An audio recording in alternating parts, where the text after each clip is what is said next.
নাটোরের সিংড়ায় voice for change প্রকল্পের আওতায় স্থানীয় স্বাস্থ্যসেবা খাতে, নাগরিক পরিবীক্ষণ সেবা খাতে প্রাপ্ত তথ্য নিয়ে মতবিনিময় সভা অনুষ্ঠিত হয়েছে।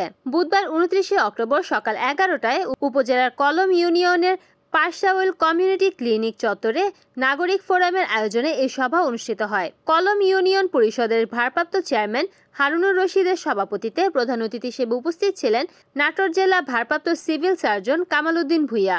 সাংবাদিক জুলহাস কায়েমের সঞ্চালনায় এ সময় বক্তব্য রাখেন আলোর নির্বাহী পরিচালক শামিমা লাইজুর নীলা, কলম উচ্চ বিদ্যালয়ের অবসরপ্রাপ্ত প্রধান শিক্ষক আজহার আলী, কমিউনিটি ক্লিনিকের দাতা সদস্য ও নাগরিক ফোরামের সভাপতি আলমগীর হোসেন, খান ফাউন্ডেশনের জেলা প্রকল্প কর্মকর্তা শাহিনা লাইজু সহ স্থানীয় গণ্যমান্য ব্যক্তিবর্গ।